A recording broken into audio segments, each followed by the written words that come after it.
요즘 편견이 심하고 설득이 필요한 때입니다. 설득은 어떻게 해야 하는지 성령의 설득을 생각해 보겠습니다. 첫째로 기도부터 해야 합니다. 9절에요. 이튿날 그들이 길을 가다가 그 성에 가까이 갔을 때에 베드로가 기도하려고 지붕에 올라가니 그 시각은 제6시더라. 그가 시장하여 먹고자 하며 사람들이 준비할 때에 황홀한 중에, 이튿날은 언제죠?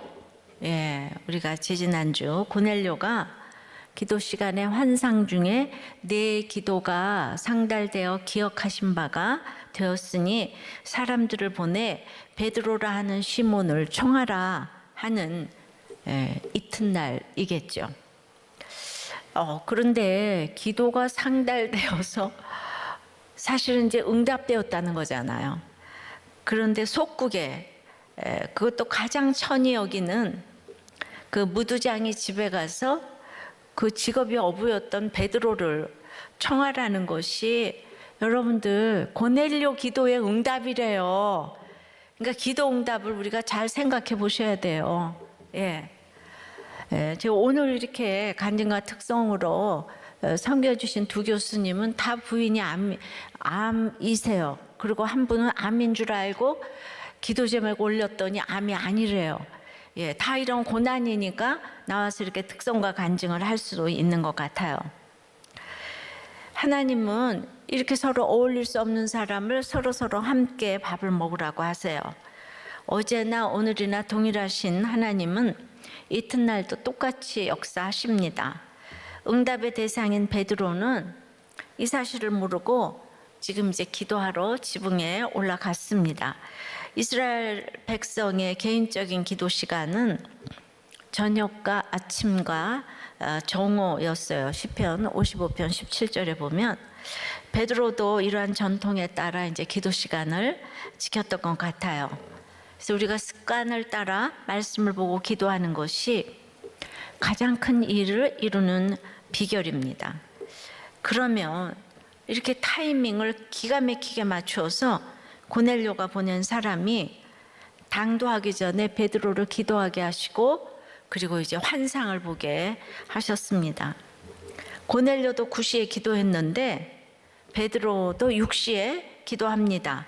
그래서 기도하는 사람끼리 만나게 하셨어요. 환상 자체가 우리의 바람이 되어서는 안 되고 또 사람 자체를 부러워할 것이 아니라 이렇게 기도로 준비하는 것을 부러워하시기 바랍니다. 베드로는 설교를 잘해서 3,000명, 5,000명이 돌아왔지만 능력 이전에 기도의 사람이었습니다. 사도행전 3장에도 9시 기도 시간에 기도하러 성전에 올라가다가 안진뱅이를 보고 일으킨 거예요. 그러니까 하나님 마음에 합한 자가 되려면 진심으로 기도하고 물어야 그것이 다른 사람을 설득할 수 있는 비결이 됩니다. 하나님은 언제나 우리보다 앞서 행하십니다. 말씀을 통하여 하나님이 우리에게 지시하시는 그 길로 적용해서 나가면 하나님이 일하시기 때문에 순종의 축복을 만날 수 있을 것입니다. 요즘 큐티 기도회를 벌써 16주째 하고 있어요. 그죠? 백정교회처럼 수많은 아픈 사연이 우리를 올리고 있어요. 기도 제목이 우리가 생각하기에 이루어지지 않았다, 이루어졌다 뭐 이러지만은 이 모든 거 하나님이 들으시고 저는 응답하신 것이라고 믿습니다. 기도해봐서 알지만 다른 사람의 기도 제목을 2시간이나 이렇게 읽고 기도한다는 것이 특별 새벽 기도 뭐 이렇게 일주일은 가능해도 벌써 16주째 이 날이 갈수록 힘든 것을 아마 느낄 거예요. 그래서 기도는 노동입니다. 아침 저녁 기도하려니까 저도 힘들더라고요. 근데 간절하고 힘든 분들은 매일 들어오세요. 겉으로 이제 문제가 없는 분들은 이 보고 듣기만 해도 피곤하다고 하는 분도 있어요. 이 직장에서도 힘들었는데 집에까지 와서 힘든 사람들 얘기를 보고 들어야 되겠냐는 것이죠. 그럴 수도 있어요. 그러나 짜증내면서도 우리들 교회에 있다는 것이 저는 상받을 특별히 구원의 상 받을 일이라고 생각을 해요. 무슨 일을 당해보지도 않았는데 힘든 사람들을 채우라라고 하니 얼마나 짜증이 나겠습니까? 편하게 살려고, 행복하게 살려고 얼마나 열심히 공부하고 노력을 했는데 왜 나보고 뭐라고 하는 거야? 라는 마음이 들 수 있어요. 그것이 너무 이해가 됩니다. 저도 열심히 공부했잖아요. 그래도 복음은 인생의 목적이 행복이 아니고 거룩이라고 하잖아요. 이것이 진리예요. 큐티 기도회에 들어갈 마음이 지붕 위에 올라가는 것이고 또 시간을 내는 것이고 다른 사람에게 관심을 가지는 것이기에 하나님이 기뻐하시는 기도자, 중보자의 태도라고 생각합니다. 근데 기도회에 들어오시는 분들에게 응답 간증이 많이 나오고 있지만 더 많이 나오기를 축원합니다. 그럼 어떤 분이 지붕 위에 올라갈까요? 기도 제목에 올라온 내용입니다. 초등학교 5학년 아이가 엄마랑 같이 큐티하고 제 마음에 믿음이 자라게 해주세요. 아이도 간절하면 기도회에 이렇게 올라와요. 초등 또 청소년부, 청년부 기도 제목이 다 올라오고 있습니다. 또 한 엄마는 자기 딸이 초등학교 저학년인데 미디어에 노출이 되어서 야동을 지속적으로 보았고 그러다 보니 동성애가 되는 건 아닌가 하는 막연한 두려움과 불안으로 가슴 답답함과 우울로 힘들어하고 있다는 거예요. 아르바이트 한다고 6개월간 딸을 방치했던 죄를 회개합니다. 주님, 우리 딸을 고쳐주시고 불쌍히 여겨주세요. 또 한 분은 중보기도를 올렸는데 죽고 싶을 때 먹을 약을 이렇게 만들어 놓는다는 거예요. 그리고 이제 몇 달 지나 상할 것 같으면 또 만들어 놓는다는 거예요. 온갖 다이어트를 하고 그런데도 3살 딸아이가 말 안 들어서 이렇게 엉덩이를 그냥 또 때리고는 미안해서 또 온다는 거예요. 이 집사님을 불쌍히 여겨주시고 성령의 위로를 받고 평강을 누리기를 기도드립니다. 그리고 이제 중보기도 제목 올려주셨어요. 또 한 분은 남편의 외도로 지속적인 자살을 시도한 이 집사님 가정을 불쌍히 여겨주시고 복음이 들어가 살 소망이 생기길 기도합니다. 어제 직장 목자님 부부가 찾아갔다가 문전박대를 당하고 오셨고 내일 다시 또 이제 시도해 보려고 합니다. 목장에 연결되고 힘든 시간 주님 만나기를 기도드립니다. 또 한 분은 오늘 낙태 수술을 받으러 간 아무개 집사가 하나님의 개입으로 이제 수술을 못 받고 오게 돼서 너무 감사한데 의사가 월요일까지 오면 또 해주겠다 그래요. 그러니까 또 기도 제목 이렇게 올렸어요. 마음을 돌이켜 아기를 지킬 수 있도록 지켜주세요. 그런데 기도 응답으로 글쎄 의사가 거절할 수밖에 없는 일이 생겼어요. 그분이 거절한 게 아니에요. 그리고 또 완전히 외면하는 남편이 아이를 또 지키겠다고 했대요. 이게 그냥 금세금세 일어나는 기도응답이었어요. 또 어떤 부목자님은 지금 빚이 있다 보니까 빚 좀 갚게 돈 좀 달라고 하나님께 떼부리는 기도를 하고 있는데 그러려니까 매일 큐티하면서 이동할 때도 또 차에서도 말씀을 틀어놓고 속으로 기도하고 홈피에 기도 제목이 올라오는 그 기도 제목과 큐티 기도를 보면서 속으로 아멘 아멘 하고 기도하고 있대요. 이렇게 기도하지만 기도빨이 떨어지면 또 죄를 짓는데요. 그럼 다음날 기도하면서 또 전날 지은 죄를 회개하는 자기는 이런 반복적인 삶을 살고 있다 그러니까 이렇게 초원님이 우리 부목자님이 큐티와 기도는 제일 잘하시는 것 같다고. 왜 잘하시겠어요? 빚이 있으니까. 이 정도라도 기도하는 거죠. 그래서 영적인 습관을 만들어 주시기 위해서 고난은 이제 필수인 것 같습니다. 초원님은 큐티를 하면 기도는 할 수밖에 없다고.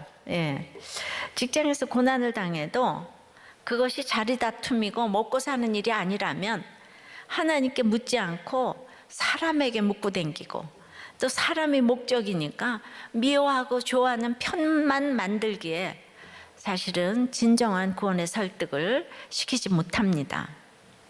그래서 이 간절한 기도 제목이 있는 사람들이 들어오지 않겠어요? 또 그 사람을 위해서 중보 기도가 간절한 사람들이 기도에 들어오지 않겠어요? 그러니까 결국 간절한 사람들이 성령의 설득을 하게 돼 있습니다. 적용해 보세요. 여러분의 기도는 간절합니까? 형식입니까? 아예 안 하십니까?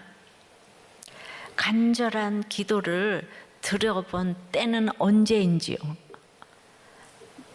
멀리 먼 옛날에 간절한 기도. 그러니까 힘들 때만 간절한 기도를 하십니까? 그래서 우리가 이렇게 시간을 정해놓고 하는 기도는 참 유익한 것 같아요. 성령의 설득 두 번째는 편견을 버려야 합니다. 10절에요. 그가 시장하여 먹고자 하매 사람들이 준비할 때에 황홀한 중에, 그 당시 유대인들은 대체로 오전 10시와 오후 6시에 식사를 했다는 거예요.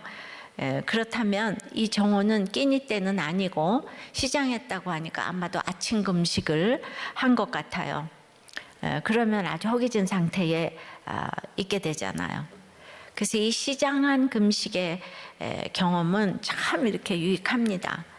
제가 이 금식을 했던 이유는 뭐 아이들 공부, 우리 집안의 안녕 이것보다는 우리 남편 가기 전에 이제 금식 기도를 했어요. 구원 때문에. 근데 결국 그거 이루어졌잖아요, 사실.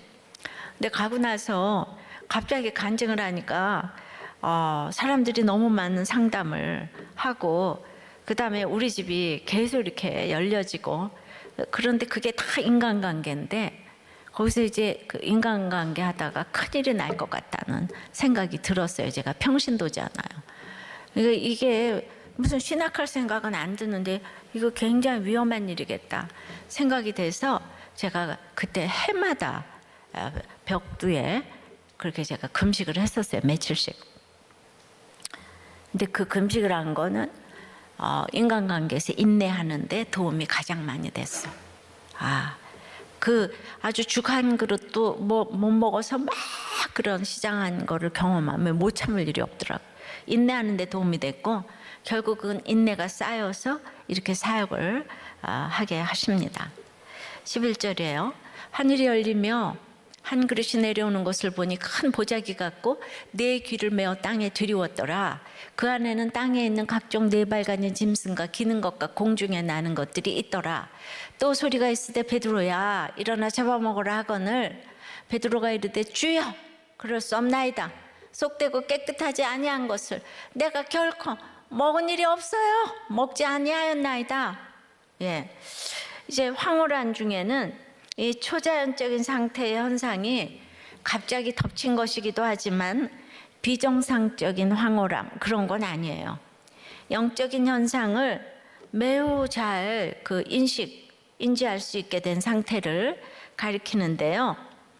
정오에 기도하러 갔으니까 베드로가 시장에서 지금 무엇을 먹고자 하고 사람들은 식사를 준비하는 때인데요. 아마 정말 이제 맛있는 냄새가 콜콜 올라왔겠죠. 잠시 잠이 들었는지 황홀한 중에 하늘이 열리고 큰 보자기 같은 것에 각종 동물들이 담긴 채 네 귀를 메고 땅에 내려오는 이상한 광경이 베드로에게 환상으로 보여진 거예요. 그런데 그 안에 온갖 부정한 짐승들도 같이 가득 들어있어요. 유대인인 베드로가 보니까 지금 배가 고파, 아주 고픈데요. 부정한 동물로 여겨져 그가 먹지 않았던 것들이 거기 쫙 있는 거예요.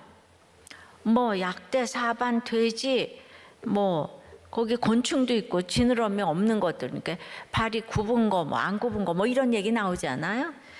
그거는 구속사적으로 풀어야 되는데 우리가 구속사를 모르니까 맨 처음에는 이렇게 구체적으로 알려주셨어요. 그러니까 지금 현대의 음식으로 말하면 미꾸라지, 장어, 보신탕 이런 것들 다 잡아먹으라고 이제 한 거죠. 지금은 추어탕, 그 보신탕이 얼마나 비싼 보양식이에요. 그런데 글쎄 저는 어떻게 말씀대로 되느라고 오늘 우리들 교회의 사역자 여러분들에게는 추어탕이 기다리고 있다는 거예요. 미꾸라지 탕이. 어쩜 이렇게 말씀대로 이렇게 보양탕이 기다리고 있을까요? 자바의 의미는 원어적으로 이제 1차적으로 먹기 위해 살해하라 이런 의미지만 더 나아가서는 보자기에 있는 동물들이 깨끗해가지고 제사를 드리기에도 합당하다. 이제 이런 의미까지 이제 있는 거예요. 유대인과 이방인을 갈라놓았던 음식법을 뛰어넘는 이제 새로운 계시를 보여주심으로 비록 지금까지는 부정한 자라고 이게 매도하였던 이방인들에게도 자유롭게 다가가 하나님의 백성으로 삼으라는 지금 이제 의미가 내포된 것인데요. 이걸 베드로가 깨닫지 못하네요. 그리고는 즉시 주여 그럴싸옵나이다. 아주 잘났어요. 예. 속되거나 깨끗이 아니하는 물건은 언제든지 내 입에 들어간 일이 없어요. 외치고 있습니다. 이 말은 70인역, 이런 이제 다른 번역이죠. 따르면 부정한 떡을 먹으라는 하나님의 말씀에 대한 에스겔이 대답한 그 내용이에요. 4절 14절에 내가 말하되 오라 주 여호와여 나는 영혼을 더럽힌 일이 없었나이다. 어려서부터 지금까지 스스로 죽은 거나 짐승에게 찢긴 것을 먹지 아니하였고 가증한 고기를 입에 넣지 아니하였나이다. 이제 에스겔은 이제 기근을 당하리라는, 포로로 잡혀가리라는 하나님의 말씀을 듣고도 특히 인분불에 떡을 구워 먹으라고 하니까 내가 부정한 떡과 고기를 먹을 수 없다고 외쳤어요. 베드로는 지금 신약에 있으니까 구약의 에스겔의 말씀을 기억하면서 이렇게 대답을 했을 것도 같아요.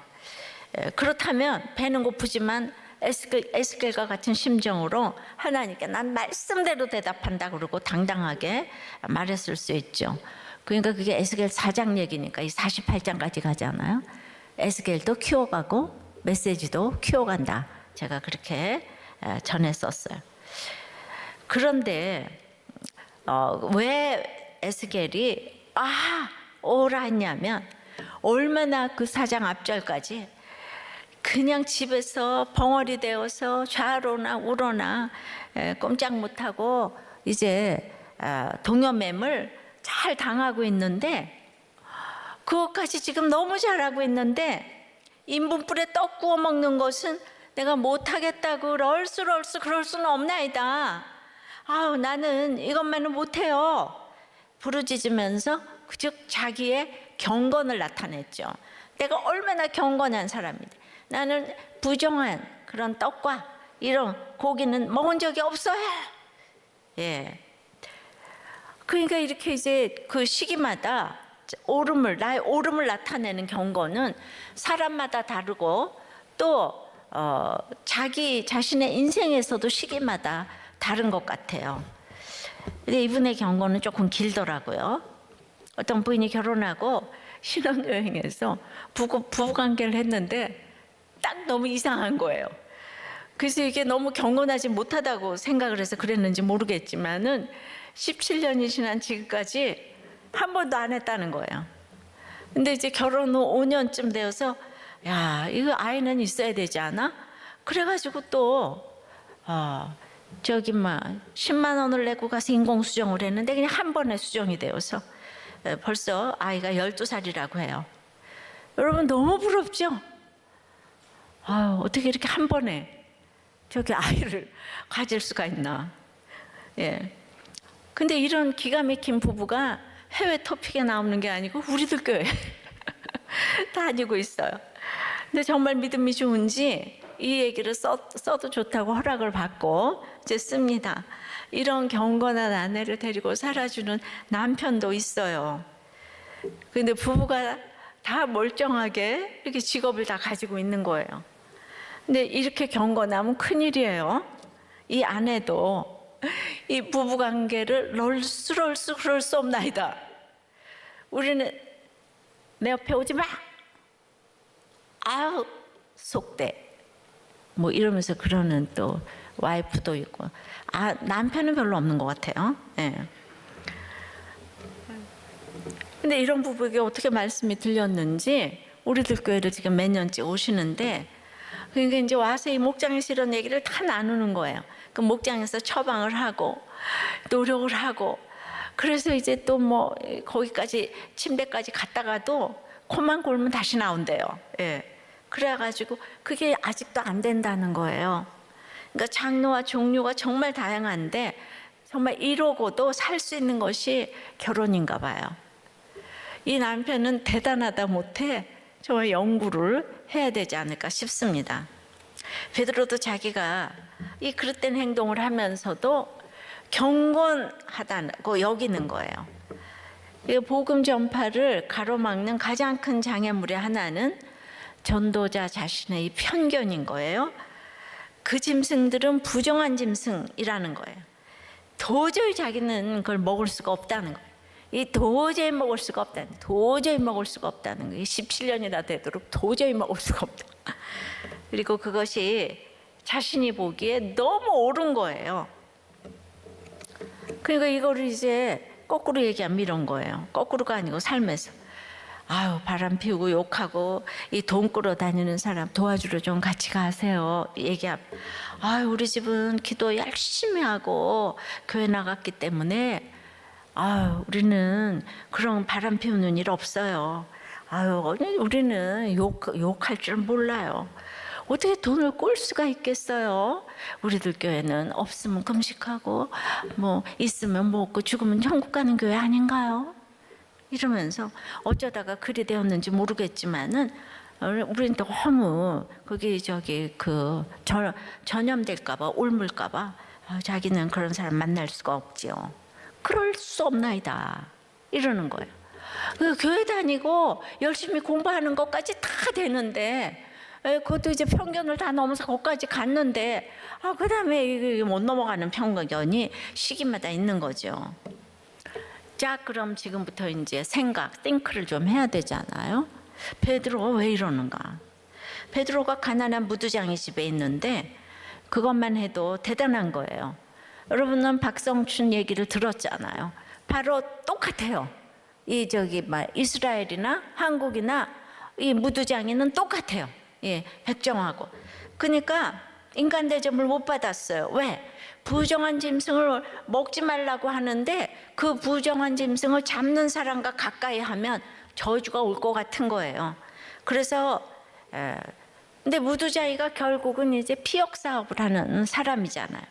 근데 무두질을 하는 그곳은 그러니까 그냥 피가 낭자하고 냄새가 말도 못하게 막 역겹고 거기다 가죽에 칠을 해야 되니까 염료 작업까지 하게 되면 그야말로 뭐 더럽고 역겹고 그냥 그러니까 이제 그런데 그것이 부정한 짐승을 잡아가지고 하는 거니까 있는 대로 이제 다 생각해요. 더러우고. 근데 그런데 그들을 그렇게 멸시하면서 그들이 만든 가죽 제품은 너무 좋아하는 거예요. 막 가서 주문을 하는 거예요. 이율배반적인 모습이 우리에게도 있는 것이죠. 우리들 교회에도 한 아버지가 타로점을 보아서 보지 않게 해달라는 기도 제목이 계속 올라오는데요. 우리나라 사람들이 예로부터 하여튼 무당에 가서 점치는 걸 그렇게 좋아한답니다. 그런데 그 점을 봐주는 무당은 또 그렇게 무시한대요. 그러니까 가죽은 좋아하면서 만들어주는 사람 무시하는 것처럼 그렇다고 또 뭐 무당을 뭐 가까이 하라 이런 소리는 아닌데요. 요즘 그렇게 점을 보는 모양이에요. 코로나 때문에. 지난주에는 아예 내놓고 막 이 나라에서 외교관들을 불러놓고는 아트센터에서 전통문화다 하면서 코로나 굿을 했어요. 코로나로 교회는 비난을 이렇게 받고 있는데 이렇게 외교관까지 초청해서 굿을 하는 것은 처음 보았어요. 기도할 때입니다. 그런데 그렇게 가장 역겨운 그곳에서 베드로가 여러 날 머물렀어요. 유숙했어요. 그리고 그 더러운 사람들이 해준 밥, 음식까지 먹은 거예요. 그리고 그전에는 또 이제 그전에 요빠 오기 전에는 사마리아도 전도했잖아요. 사마리아를 얼마나 무시를 합니까 이 사람들이. 그런데 이 정도면 베드로는 완전 편견을 넘어선 사람 아니겠습니까?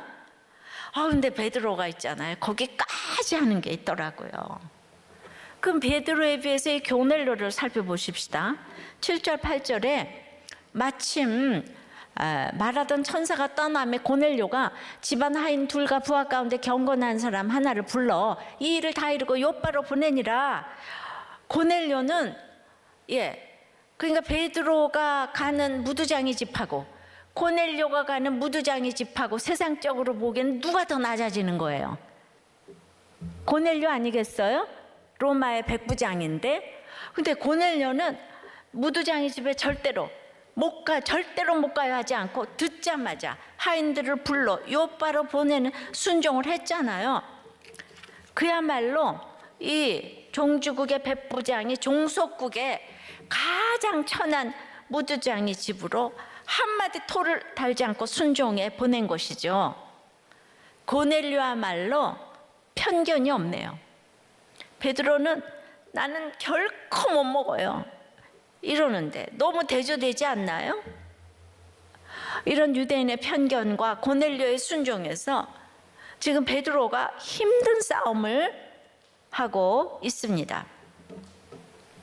우리의 베드로는 예수님을 열심히 쫓으면서 제자 훈련을 받았는데 무두장이 가난한 사람을 도와주지만 결국 그는요 이 선민주에 못 벗어나가지고 무두장이는 이스라엘 사람이잖아요. 유대인인 거예요. 그리고 사마리아 사람도 이스라엘 반은 이스라엘 피가 흘리고 있는, 그러니까 그 선민 사상에 그냥 딱 있는 거예요. 그러니까 가난해도 우리 편이라는 거예요. 그런데 저 부자 이방인 고넬료는 너무 싫다는 거예요. 그냥 완전 개라는 거예요. 부자도 싫어. 이 경건한 사람은 돈도 싫어. 뭐 다 싫어. 오직 기도로. 그래서 이렇게 이단이 오대양 사건서부터 이렇게 나는 거예요. 저는 이제 지방색도 그런 것 아닐까 싶어요. 이게 너무 훌륭하신 분인데 고향 얘기만 나오면 더 이상 진도가 안 나가는 분이 있죠. 그리고 어떤 교회는 목사님 고향 사람만 모여든다면 정말 이거 문제 아닙니까? 또 목장을 해도 고난받아 양육 다 받고 나는 이제 사람 살리는 목자가 되고 목장이 되리라 이러면서도 저 사람만은 우리 목장에 안 오면 좋겠다고 지금 이제 합니다. 목장마다 힘든 사람이 있어야 기도할 제목이 있고 그래서 축복인데요. 아니 기도할 제목 하나도 없이 말 잘 듣고 좋은 사람들끼리만 모이면 잠시 후에 매너리즘에 빠져서 산으로 들로 교제하러 다니느라 바쁘다가 영육간에 흘러 떠내려가지 않겠습니까? 이건 시간 문제입니다. 정말 이 한치 앞을 못 내다봐서 그런 거예요. 부목사님 얘긴데 함께 신학을 공부하던 아내가 이 부목사님과 결혼한 이유가 초등학교 때 아버지가 바람을 펴서 도망을 가서 이 남편이 나이도 10살 어리고 외모도 자기 마음에 안 들었지만 이 부분은 좀 이상하네. 신학생은 절대 바람 피지 않을 거라 생각해서 사귀고 결혼을 약속했는데 이 주일에 헌신하겠다는 사역자가 세상에 그때 여자를 3명이나 만나고 있었다는 것이죠. 그래서 그리고 드러났을 때 저 남자는 절대 안 바뀐다는 편견으로 청첩장까지 돌렸지만 너랑 결혼 못하니 어디 가서 조용히 죽어라. 그래서 죽으려고 고속도로를 달리다가 어쩌고 저쩌고 해서 왔다는 얘기를 하죠. 근데 그 부정한 남자가 사역자가 되어 우리들 교회에 앉아 있는 거예요. 편견이에요, 그죠? 사모님이 너무 걱정이 많아서 나도 걱정이 돼가지고 9시, 10시에 여자하고 커피숍에 있다고 그래가지고 야단을 쳤더니 그걸 아직도 해결하지 못하고 새벽 기도에서 그렇게 얘기를 하더만요. 억울해 하면서. 자, 적용해 보세요. 더러운 무두장이까지 모든 편견을 넘어섰는데 그 다음에 절대로 넘어가지 못하는 이 의로운 고넬료 편견은 무엇입니까? 문자적으로 보면 정말 더럽고 이런 사람들은 살신성인의 자세로 다 가서 아프리카 선교 다 하는데 그 다음에 절대로 절대로 넘어가지 못하는, 인간은 자존적인 교만이 있기 때문에 자기하고 비슷한 사람을 못 봐주는 게 있거든요. 그러니까 이게 절대로 이 세상 다 내가 접수했는데 안 되는 게 있는 거예요. 이 모든 거 다 넘어가는데 딱 안 되는 게 있는 거예요. 그게 있잖아요. 시기마다 있다고요. 사람마다 다르고. 그래서 성령의 설득 세 번째는 인내를 해야 합니다. 인내해야 돼요. 15절 16절. 또 두 번째 소리가 있을 때 하나님께서 깨끗하게 하신 것을 네가 속되다 하지 말라 하더라. 이런 일이 세 번 있은 후 그 그릇이 곧 하늘로 올려져 가니라. 자, 베드로가 저주에서 세 번이나 예수님을 부인해도 주님은 베드로의 죄를 용서해 주셨어요. 어떻게 스승을 저주해서 부인을 할 수가 있어요? 자기 어부인데 데려다가 지금 제자 훈련 시켜서 옆에 데리고 끼고 살면서 그런 사람을 정말 그런 예수님 배반하고 말이죠. 그런데 너의 죄를 사해 줬는데 저 이방인의 죄를 내가 사해 주지 못할 까닭이 뭐가 있냐? 내가 깨끗하게 했노라. 이렇게 말씀하세요. 이 황홀한 중에 음식물이 내려오는 사건은 지금 무려 세 번이나 반복되었고 소리까지 동반된 매우 분명한 사건이었어요. 정말 팩트예요. 사건이. 그런데 이거를 베드로가 안 먹겠다고 하니까 하나님께서는 베드로에게 너 정말 너 그럴 수 있어? 당장 안 먹을래? 응? 아니 네가 여기 도대체 얼마나 있었는데? 네가 나한테 훈련받은 게 몇 년인데 이렇게 야단 안 치시고 그냥 베드로의 입장을 이렇게 이해를 해주시네요. 세 번이나 올라갔다 내려갔다 올라갔다 내려갔다 올라갔다 내려갔다. 나는 그 성령님의 하나님의 그 사랑과 인내와 노력과 그냥 어떻게 보면 아버지처럼 뒤뚱뒤뚱 올라갔다 내려갔다 올라갔다 내려갔다. 그 정말 사랑이 너무 느껴지는 거예요. 동일한 환상과 음성으로 설득을 하십니다. 먹어라. 내가 결코 먹은 일이 없어요. 먹어라. 아니 되옵니다. 먹어라. 아니 되옵니다. 전도를 하기 위해서 베드로 같은 사람에게 이같이 설득을 하셔야만 되는 것이 하나님의 인내이시고 성령의 설득인 것입니다. 우리는 저 사람은 절대 그럴 뿐이 아닌데 왜 그러시지? 할 때가 있어요. 그런데 그분도 안 되는 것이 있는 거예요. 믿음 없는 내가 쉬운 일이 믿음이 엄청난 그분이 안 되는 것이 있다는 거예요. 그러면 여기에서 고넬료는 너무 훌륭하고 베드로는 믿음이 없나요? 여기서 우리는 또 행위로 판단을 하면서 베드로도 별 볼 일 없어. 믿을 사람 없다니까 하며 고넬료를 칭송하죠. 맞습니다. 고넬료 너무 훌륭합니다. 그러나 고넬료는 한 장밖에 안 나오는 알 수가 없는 보여지는 역할인 거예요. 베드로는 고기잡이부터 우리가 알 거 모를 거 다 알면서 여기까지 왔어요. 그러니까 알 거 모를 거 다 알면서 여기 앉아 있는 사람은 우리도 여기 앉아 있는 사람은 말씀이 들리던 안 들리던 택자라고 생각을 이제 합니다.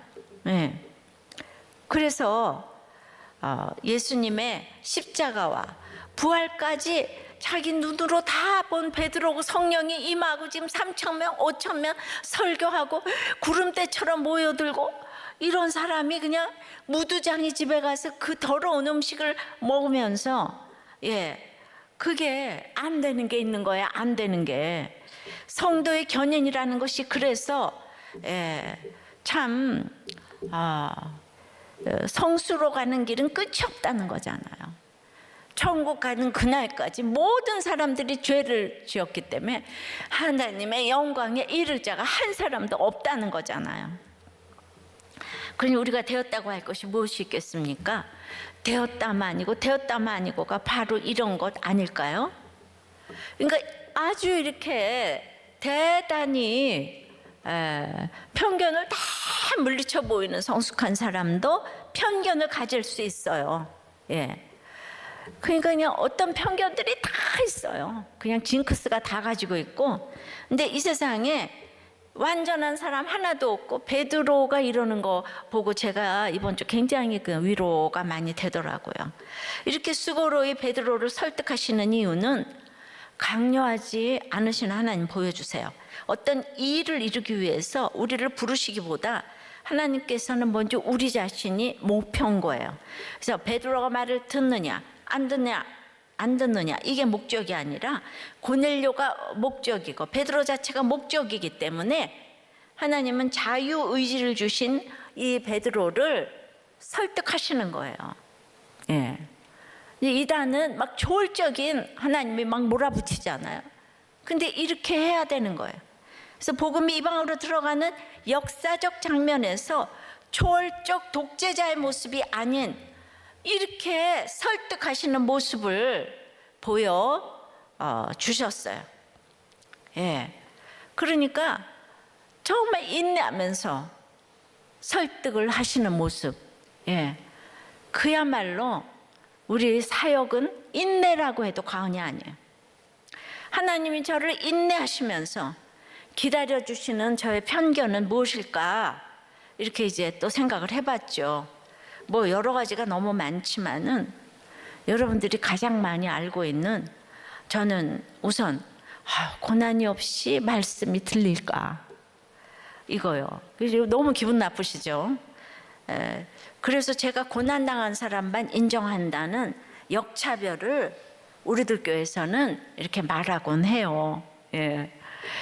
그러니까 아니, 이 세상이 짧으니까 그래도 저는 기다리는데도 그래서 애통해요. 예. 내가 말은 할 수가 없고 그래서 그래서 이제 애통하는 것이 있는 것 같아요. 근데 그 또 한 편견은 이 남자 목사님들이 내 설교를 안 들을 거다, 또 인정하지 않을 거다. 물론 많이들 좋아해 주시죠. 그러니까 이제 목회자 세미나도 많이 오시지만 저는 이제 말씀으로 목회를 하는데 자꾸 여자에 대한 편견을 가지고 있죠. 그러니까 말씀으로 목회를 하니까, 여러분 여자가 돼서 온 사람 아무도 없어요, 우리들 교회. 그런데 외부에서나 저기 한 사람은 말씀보다는 그거를 가지고 이제 분명히 있겠지만, 저 또한 그렇게 편견이 있겠다는 그 편견이 또 저에게 있어요. 목사님들한테 이런 편견이 있겠다는 그 편견이 나한테 또 있다 이거죠. 근데 이거는 쌓이지 않으면 생기지 않는 편견이거든요. 같은 일 자꾸 쌓이다 보면 그런 편견이 생겨요. 당해보지 않으면 모르죠. 개척 초기에 제가 그 유럽에 여자 안수를 안 주는 아주 말씀을 국시로 놓는 이 교단에서 열리는 목회자 수련회에 제가 강사로 갔습니다. 근데 이제 그 당시 이제 대표님이 제 큐티 간증을 듣고 이제 은혜를 받아서 부르셨어요. 그때는 교단에서 무명한 데다 외국에서는 도저히 더 모르시죠. 그러니까 이제 제가 이렇게 갔을 때에 저를 보고 어떤 목사 사모가 왔나? 이제 그랬어요. 아침이 되었어요. 강사가 여자라는 것이 알려진 것이죠. 제 이름이 포스터에 이름이 분명히 나왔는데 다들 남자라고 굳게 편견을 가진 거죠. 굳게 확신을 한 거죠. 이제 강의 직전에 여자라는 것이 알려졌지요. 그러니 큰일 났습니다. 저도 그때까지 교단이 그렇게 저기 한 거 몰랐어요. 거기에는 무슨 총회장님까지도 있었다고 하니까 큰일 난 거죠. 외국까지 갔는데, 그래서 강사인 저를 두고 회의에 들어갔습니다. 회의 결과 완강하게 반대하는 목사님도 보았지만은 이제 결론은 그게 국내도 아니고 외국이니까 설교하지 말고 간증해라. 예. 그런데 제가 그냥 얼굴을 쪽 조금도 화를 내지 않고, 아까 그러더라 어떤 목사님, 결혼식에 갔더니 설교를 5분만 하라고 그래서 자기가 설교 안 하고 나올 뻔했다고. 이러는 판국에 난 거기 갔는데 화내지 않고 그렇게 알겠습니다 하면서 에스겔 간증을 했어요. 예, 사실 저는 평신도로 오래 사역해서 이 간증이 전문이잖아요. 그래서 이제 에스겔 간증을 이제 해야 되는데 너무 간증을 한다 그러면 어떡하지? 이게 내 삶을 얘기해야 되는, 그러고 걱정을 하고 있는데 간증을 하라니까. 이게 하나님의 응답이잖아요. 이렇게 하나님은 타이밍을 맞추십니다.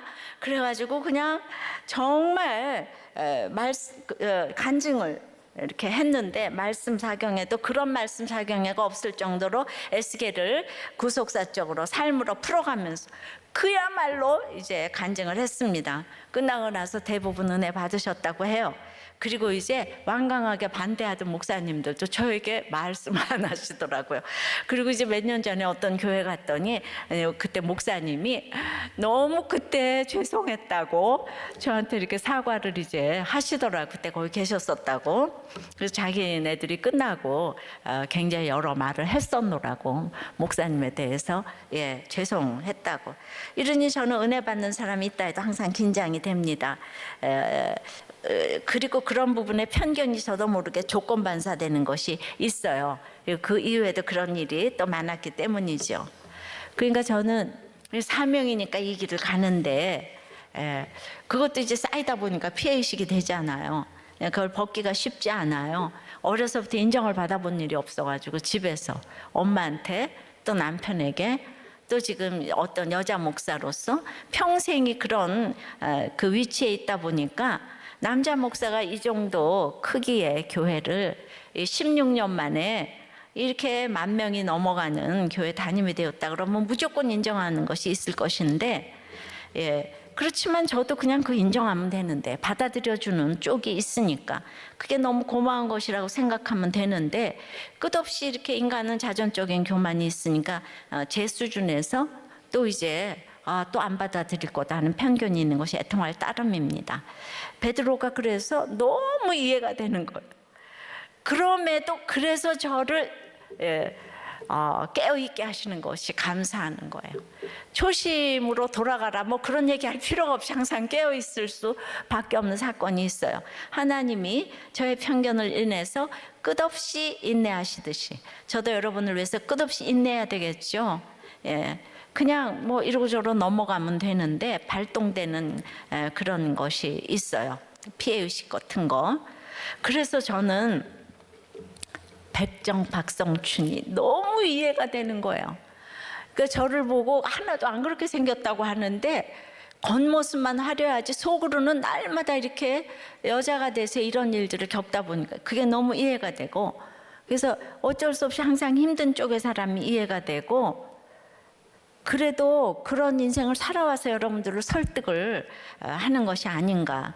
그래서 제가 당하는 것이 여러분을 설득할 수 있는 비결이 되는 것 같다는 생각을 합니다. 여러분 당하는 게 많아요. 그만큼만 다른 사람을 설득할 수 있다고 생각을 해요. 한 부목자님이 자기 회사가 망하면서 큰 금액을 탕감받았는데 자기는 그냥 이 몇백을 400, 500 정도를 받지 못해서 소송을 지금 이제 진행하고 있었는데, 지지난주 설교에 1만 달란트 탕감받은 자가 100데나리온 못 받아가지고 목을 조르고 있다는 게 딱 꽂혀가지고 즉시로 이 소송을 취하를 했다는 거예요. 그러니까 바로 이런 사람이 설득을 할 수 있는 거예요. 말씀은 들었으면은 적용하라고 있는 거예요. 순종하라고 있는 거예요.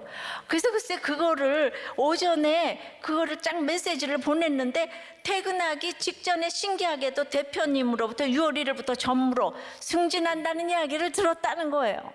오늘 설교에서 가장 기쁜 부분이에요.